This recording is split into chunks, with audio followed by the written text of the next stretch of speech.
Hello, my name is Audrey Atuka is the channel name. If you are new to my channel, I do a lot of things on this channel. Like I can be summed up in inspirational videos, upliftment and encouragement, motivational type deals. But in the past, I have done several types of videos.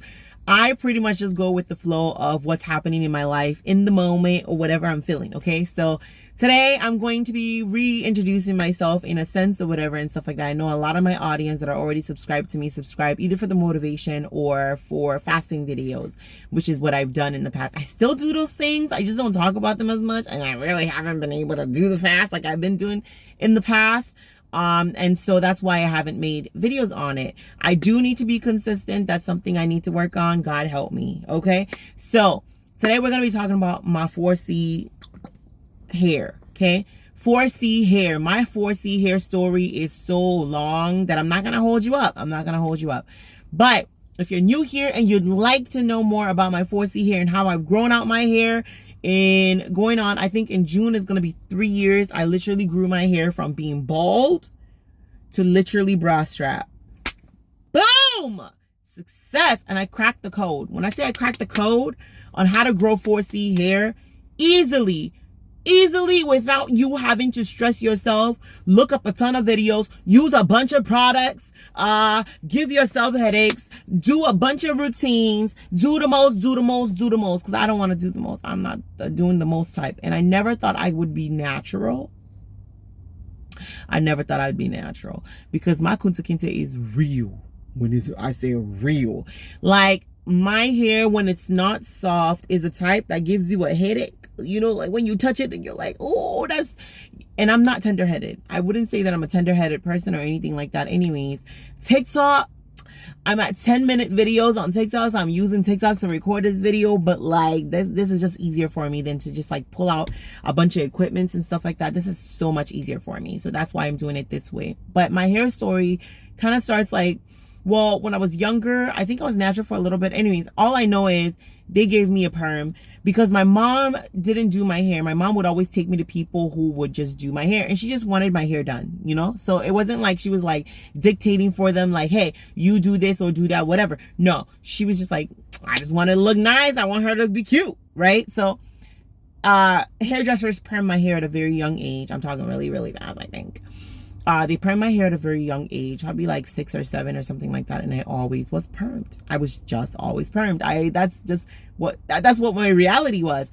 And it would still always go into braids and protective styles and all these things or whatever, because I never really wore my hair out like that. It would always be in protective styles. Anyways, fast forward to my my hair was really nice between the ages of like 14, because I started taking 14 and like 17, my hair was really nice. It thrived. I always had like really good grain of hair on my head, right?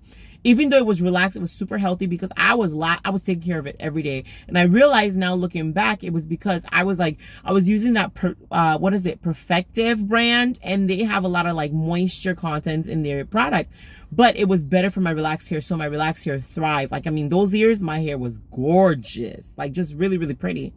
But it never grew past like shoulder length or like a little bit past shoulder length, but it never like, oh, okay, armpit length, something I could brag about. No, my hair was never long. It was just like, well, I guess long if you're like bald or if you have like an inch of hair, but like it was never past like the shoulders. It would either sit on my shoulders or a little bit past my shoulders, but nothing to be excited about. Okay, nothing to be excited about.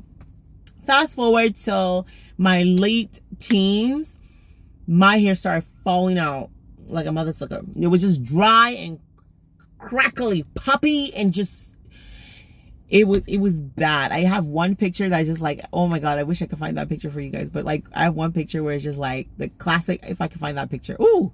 Anyways, I'm not gonna edit this video, so I can't even put the picture in there. But like, it was crackly, poppy, and like it was all you know that picture. There's a picture of like after you eat the mango and the mango thingy is just like what. Anyways, but that's what my hair looked like. It was a hot mess. Okay, hot mess. And then I remember one day going to a modeling gig, and I brought my wig and everything. They were going to be doing my hair. And mind you, I live in the Midwest. At the time, I lived in the Midwest. And so going to the modeling gig, I sat down. The hairstylist was doing my hair. Makeup was already done, and she's doing my hair. And she's like, oh, you have to wear a wig because black people can't grow long hair. And this was a white person saying it, you know? And automatically my heart hurt. My heart hurt, right?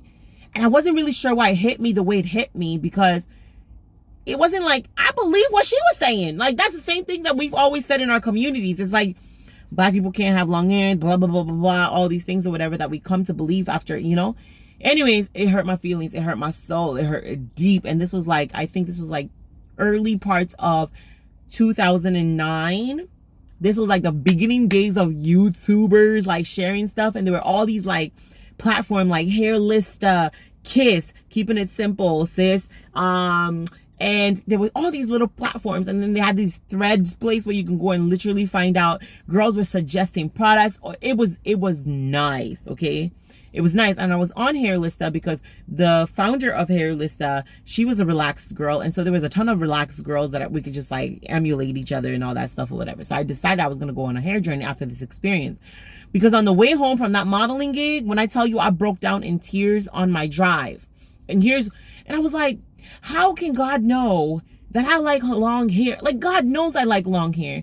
Why would you now subject me to this type of pain and give me the wrong type of hair? If you know I like long hair, why would you give me ugly hair? And that's how I felt. I was bawling. When I say bawling, like the ugly cry where it's like, you got snots like just everywhere. Yeah, it was that type of cry. Okay, I'd be doing too much. Okay, that was a lot. Anyways, that's how I felt. Anyways. That prayer right there. And when I tell you that God will use the things that you don't think. Oh, is this a teach moment? I feel it coming on me. When I tell you that God will use a moment that seems trivial to you and things that somebody would be like, it's just hair. It's not just hair. God cares about everything about me. Everything that I want, God wants for me. Like, it was not just hair. It was important to me, and so it was important to God. And so what happened was I naturally started attracting videos. I started seeing these videos of these girls, these black, beautiful, beautiful girls with just gorgeous waist-length hair. And I said, what are they doing that I'm not doing? Where have they been all my life? Anyways, YouTube exposed me to a bunch of people that had waist-length hair. And I was like, that's the goal. I'm going to do everything they do. When I tell you I spent money... My husband's like, are you buying another product? Like, I would sneak around the house like an addict. Yep. And I was buying product. One time I bought this one product. I bought this little, it was literally this small. Like, it wasn't even an ounce. It wasn't even 30 mil. It was like very tiny. Very, very, very, very tiny. My Nigerian accent's very tiny. I paid $75 for this little bottle of oil because it promised that it was going to give me long hair. And whenever I look back to that, like, it hurts me. But I was so desperate. My closet was full of stuffs. When I say the closet, I filled the whole closet with like products. And the problem was I was just a product junkie. I wasn't really, I was a product junkie. Anyways, fast forward, my hair grew. My hair grew, my hair thrived. I took care of my relaxed hair because I am diligent and I researched that. I would spend midnight hours just on the internet reading about ingredients because that was my favorite thing to do. Needless to say that God was taking me on a journey. I had no idea that in me was being birthed this path that was just beautiful and glorious and just amazing. Anyways, but my hair grew. I grew my hair to waist length. I never wore it out. Like, who saw my hair? Who? Nobody. Because I would put it in protective styles. I would stretch my relaxers every 6 months. And so I was dealing with 2 textures every single time. It was just a long, weird process. Anyways, this video is coming to a close because I only got 10 minutes. And I will do a part two so you guys can hear all of my story. But like, my hair grew. I grew my hair. But I had no clue, no idea that I could be natural. As of 2017, I think, I shaved the whole thing off because I was tired. I was experiencing postpartum shedding. I just didn't want to do it anymore. I was tired of hiding my hair. I wanted to be free. And so I shaved everything off. And then we were going to start from scratch. It was the first time I was bald and I loved it. Stay tuned for the rest and how we got here.